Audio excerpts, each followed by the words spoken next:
নমস্কার বন্ধুরা, আমি শিবানী কুকিং চ্যানেলে আপনাদের সকলকে স্বাগত। আজকে আমি কাজুরি মাছের একটা রেসিপি বানিয়ে আপনাদেরকে দেখাবো। আমি আধা কিলো মতন কাজুরি মাছ নিয়ে নিয়েছি। মাছটাকে কেটে ধুয়ে নুন দিয়ে ভালো করে পরিষ্কার করে নিয়েছি, মানে মাছটাকে আমি লবণ দিয়ে ধুয়েছি।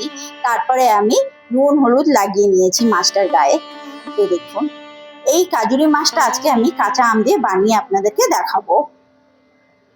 আমি একটা কাঁচা আম নিয়ে নিয়েছি, বোটাটাকে ছাড়িয়ে নেব। বোটাটাকে কেটে নিলাম প্রথমে,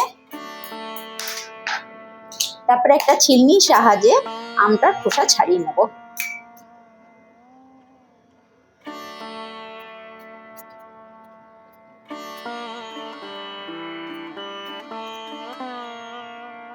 আমটার খোসা ছাড়িয়ে নিলাম, আমটাকে একটু ধুয়ে নিলাম জল দিয়ে। এবারে এটা লম্বা লম্বা করে কাটবো, যেরকম আমরা আলু ভাজা করি না সেইভাবে একটু মোটা মোটা করে কাটবো, কারণ আম তো জলদি গলে যায়।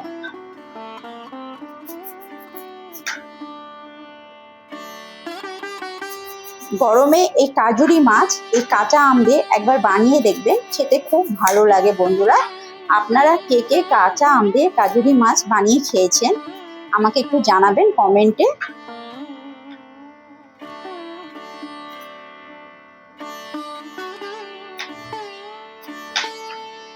কাঁচা টমেটো দিয়ে তো কাজুরি মাছ রান্না হয়, অনেকে বানান। যেহেতু এখন গরমের দিন কাঁচা টমেটো পাওয়া যায় না, সেই জন্য কাঁচা আমটা এখন পাওয়া যায়, সেই জন্য আমি কাঁচা আম দিয়ে আজকে কাজুরি মাছটা রান্না করছি। এই দেখুন, লম্বা লম্বা করে কাঁচা আমটাকে কেটে নিয়েছি। বাটি নিয়ে নিলাম। এই যে 1 চামচের মতন কালো সর্ষে নিয়ে নিলাম। সর্ষের পরিমাণটা আপনারা কমিয়ে বাড়িয়ে নিতে পারেন, আমি সর্ষের পরিমাণটা কম দিচ্ছি। সর্ষের মধ্যে আমি কাঁচা লঙ্কা দিয়ে দিচ্ছি। 4-5টা কাঁচা লঙ্কাকে এইভাবে ভেঙে নিয়েছি, এই সর্ষের মধ্যে দিয়ে দেবো। একটু লবণ দিয়ে দিচ্ছি যাতে শস্যটা তিতা না লাগে।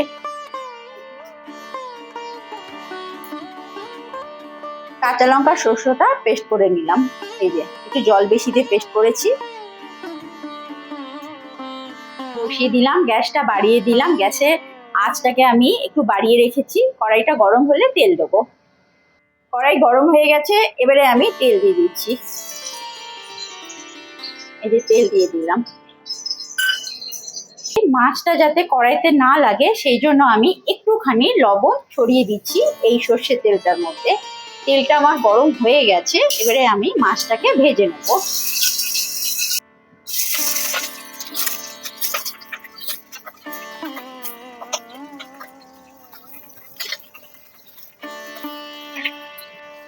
মাছটাকে একটু এপিট ওপিট করে হালকা ভাবে ভেজে নেবো, বেশি ভাজবো না, হালকা ভাজবো। মাছগুলো আমার ভাজা হয়ে গেছে, এবারে আমি একটা প্লেটে তুলে নিচ্ছি।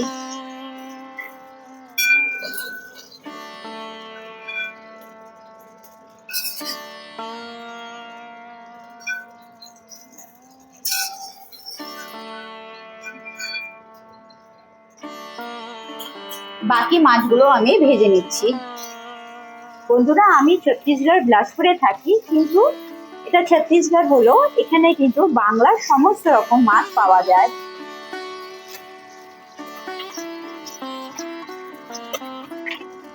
আমার আধা কিলো মতন মাছ, সেই জন্য আমি 3বারে ভাজছি, একসাথে ভাজছি না। মাছগুলোকে যদি ভেঙে যায় নষ্ট হয়ে যাবে, সেই জন্য আমি 3বারে মাছগুলোকে ভেজে নিচ্ছি।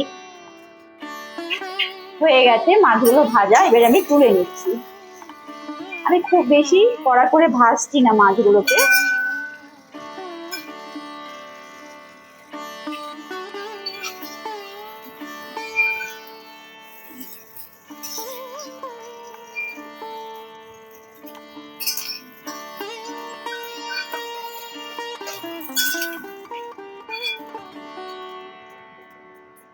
আমি আর একটুখানি তেল দিয়ে দিলাম, ব্যাস এইটুকুই তেল দেবো। যে তেলটা গরম হয়ে গেছে, ফোড়নে দিলাম কালো সর্ষে, একটুখানি একটা শুকনো লঙ্কা, যে কাঁচা আমগুলোকে আমি লম্বা লম্বা করে কেটে রেখেছিলাম সেই কাঁচা আমটা দিয়ে দিলাম। এবার আমটাকে একটু ভেজে নেবো।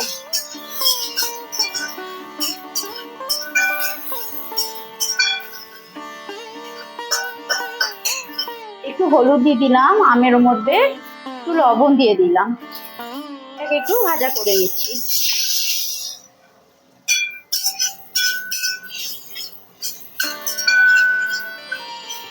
এই সময় আমার গ্যাসের ফ্লেমটা মিডিয়ামে আছে।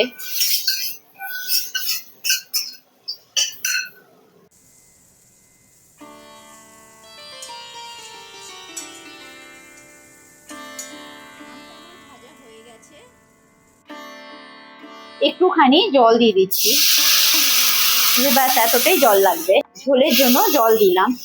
জলের পরিমাণটা আপনারা বাড়িয়ে কমিয়ে দিতে পারেন। যদি মনে হয় একটু ঝোল ঝোল খাবেন তবে একটু বেশি জল দেবেন, আর যদি মনে হয় গামাখা করবেন তাহলে কম জল দিলেই হয়ে যাবে। আমি মিডিয়াম করে রাখবো, না গামাখা না ঝোল ঝোল, সেই জন্য আমি মিডিয়াম দিয়ে জল দিলাম। এই সময় গ্যাসের আঁচটা আমি মিডিয়াম করে দিচ্ছি। একটা ঢাকনা দিয়ে আমি ঢেকে দিচ্ছি। মিনিটের মতন আমি ঢাকনা দিয়ে রেখেছিলাম, এবার আমি ঢাকনাটা খুলে নিচ্ছি। এই যে আমটাও অনেকটা সেদ্ধ হয়ে গেছে, এই দেখুন আমটাও সেদ্ধ হয়ে গেছে। একটু হলুদ দিয়ে দিচ্ছি, হিসেবে একটু লবণ দিয়ে দিলাম। এই পরিমাণটা যে যেরকম লবণ খান সেই হিসেবেই দেবেন। নুন আর হলুদ দিয়ে ভালো করে ঝোলের মধ্যে এবারে লবণ আর হলুদটা যাতে মিশে যায় সেই জন্য ভালো করে খুন্তি দিয়ে নেড়ে দিতে হবে। সময় গ্যাসের আঁচটা আমি আবার মিডিয়াম করে দিলাম। আমি মাছগুলো দিয়ে দেবো, কাজুরি মাছগুলো দিয়ে দিলাম।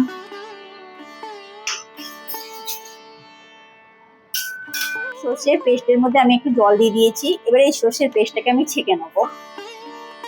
সর্ষের পেস্টটাকে এই জন্য ছেঁকে নেবো, এই যে কালো কালো যে সর্ষের খোসা থাকে ওগুলো না যদি মানে মাছের মধ্যে যায় একটু খেতে ভালো লাগে না, একটু তিতা তিতা লাগে, সেই জন্য আমি একটু ছেঁকে নিচ্ছি। এভাবে ছেঁকে নিলাম। সর্ষের খোসাগুলো ভালো লাগে না খেতে। যদি আপনাদের ভালো লাগে এই সর্ষের খোসাগুলো তাহলে আপনারা না ছেঁকেও দিতে পারেন। তো আমার মনে হয় সর্ষেটাকে একটুখানি জল দিয়ে তারপরে এটাকে একটু ছেঁকে নিলে ভালো হয় আর কি।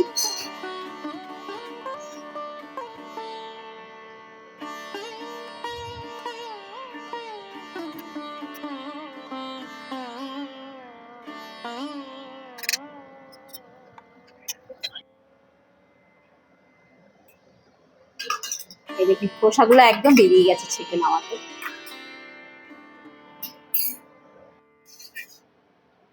দিয়ে দিচ্ছি এই শস্য বাটাটা। খুব সুন্দর এই শস্য বাটার থেকে গন্ধ বেরিয়েছে।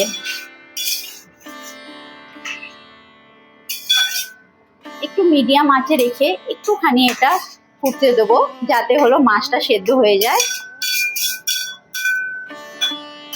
5 মিনিটের মতন আমি এবারে এটাকে ঢাকা দিয়ে রেখে দেবো যাতে মাছটা সেদ্ধ হয়ে যায়। গ্যাসের ফ্লেমটাকে মিডিয়ামে রেখে দিলাম। বন্ধুরা আমার প্রায় 5 মিনিটের মতন হয়ে গেছে, আমি ঢাকাটা খুলে নিলাম। দেখুন আরেকটু আমি ঝোলটা কমাবো, উপর থেকে আমি কাঁচা সর্ষের তেল দিয়ে দিলাম। কাঁচা আম দিয়ে কাজুরি মাছের রেসিপি আমার রেডি।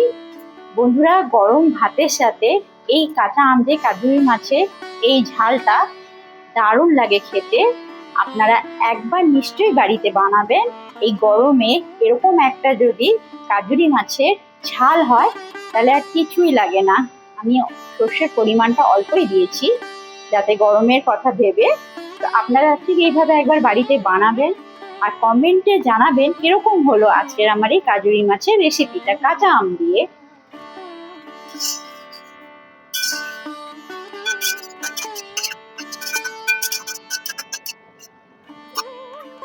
কাঁচা আম দিয়ে কাজুরি মাছের রেসিপি আমার তৈরি।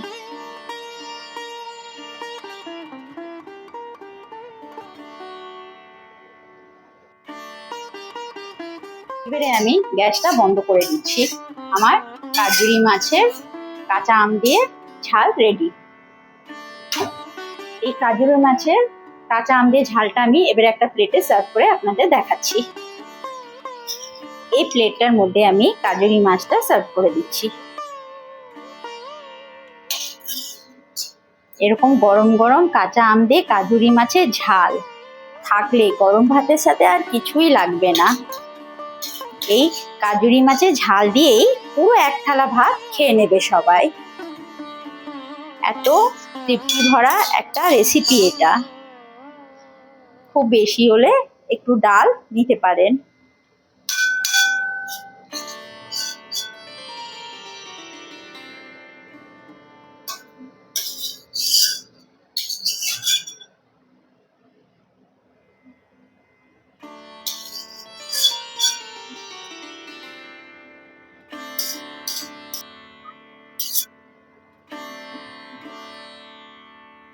বন্ধুরা, এই কাঁচা আম দিয়ে কাজুরি মাছের ঝালটা খেতে দুর্দান্ত হয়েছে। গরম ভাতের সাথে একদম প্রাণ জুড়ানোর মতন একটা রেসিপি।